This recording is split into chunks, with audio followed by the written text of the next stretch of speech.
안녕하세요. 류마지기 유창길 원장입니다. 통풍과 류마티스 관절염에 대해서 알아보고 있는 두 번째 시간입니다. 지난 시간에는 통풍의 어원이 눈물에서 나왔다.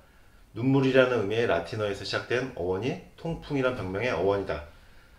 성인 남자가 아파서 눈물을 흘릴 정도로 강한 통증이 나타나기 때문에 통풍이 심각한 것이다.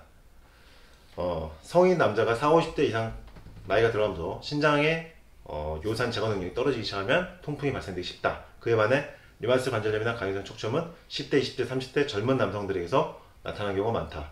그래서 나이가 40, 50대 이상의 남성분들에게서 관절에 어떤 극심한 염증과 통증이 나타날 경우 일단 통풍을 의심해 볼 수가 있다 라고 말씀드렸고, 오늘은 그렇다면 그 강한 눈물을 나오게 할 정도의, 성인 남자가 눈물을 흘릴 정도의 강한 통증이 나타나는 통풍의 통증은 어떤 기전으로 발생하게 되는가.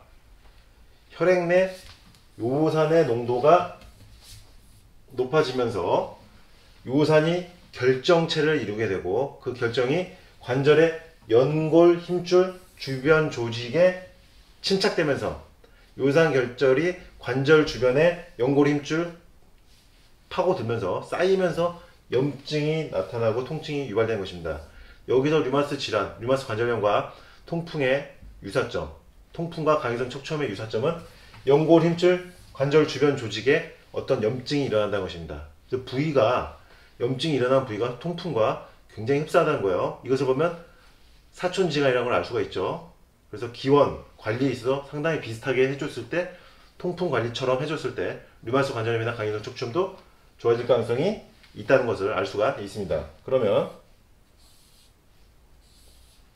통풍의 특징은 발작적으로 반복된다는 거예요. 한번 아팠다가 조금 덜해졌다가 좀 괜찮은 듯 하다가 갑자기 또 다시 아파지고, 이것이 무한 반복된다.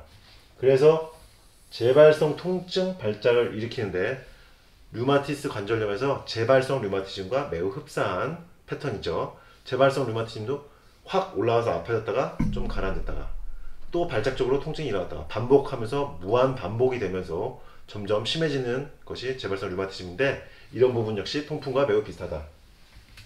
요산 결정에 의한 통풍 결정이 나타나면서 관절의 변형이 결국 나타나게 되는 것이 문제예요. 통풍도 염증이 있는 상태로 요산 결정에 의해서 통풍의 어떤 덩어리가 생긴단 말이에요. 관절에 류마티스 결절 말씀드렸죠. 류마토이드 노들, 우리가 류마티스가 있을 때 손가락 관절에 어떤 결절이 생기면서 몽골몽골한 덩어리가 생기면서 그것이 오래되면 변형으로 나타날 수 있다고 말씀드렸죠. 그래서 결절이 오래 있으면 안 된다고 말씀드렸죠.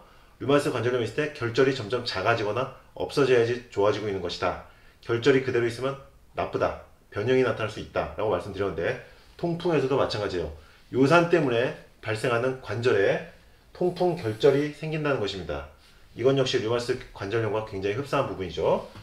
관절 변형이 나타나는 거, 낫지 않은 상태로 지속되면 변형이 나타나는 것은 통풍과 류마티스 관절염이 결국 비슷하다. 류마티스 관절염과 매우 비슷한 이런 특징들을 나타내는 것입니다. 그러면 부위를 한번 볼까요? 통풍과 류마티스 관절염의 발생 부위, 통풍입니다. 하체 쪽에서 주로 나타나요. 제일 유명한 부위는 엄지발가락입니다.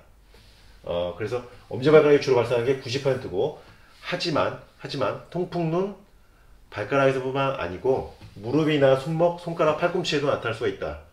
그러니까 이런 데도 나타날 수가 있다는 거예요. 손목에도. 류마티스 관절염 발생 부위에도 통풍이 나타날 수가 있다. 결국 통풍과 류마티스 관절염은 서로 크로스된다. 증상 부위가 상당히 크로스된다. 발 쪽이 아픈 경우가 많지만 통풍이 나타날 수 있는 것은 류마티스 관절염도 나타날 수 있다는 것이에요. 손목, 손가락, 팔꿈치, 무릎 어디든 나타날 수 있는 것이 통풍이다. 통풍이 나타난 부위의 증상이 요산이 침착되면서 관절 주변의 인대, 관절 주변 조직 쌓이면서 아파진다고 말씀드렸는데, 그때 그 관절 부위의 염증 반응은 류마티스 관절염이나 강인성 척추염과 매우 비슷하다는 것입니다. 결국 부위도 비슷하고 나타나는 증상 양상도 통풍과 류마티스 관절염, 강인성 척추염은 서로 굉장히 비슷하다. 결국 같은 류마티스 내과에서 진료하는 이유가 있다. 이유 사촌이기 때문에. 그럼 이유 사촌이기 때문에 관리하는 방법도 서로 비슷할 수 있다는 추론을 할 수 있습니다. 다음 시간에는 요산에 대해서 좀 더 알아보고요. 요산을 증가시키는 음식, 그리고 어떻게 관리하는가 설명드리도록 하겠습니다. 이상 류마지기 유창길 원장이었습니다.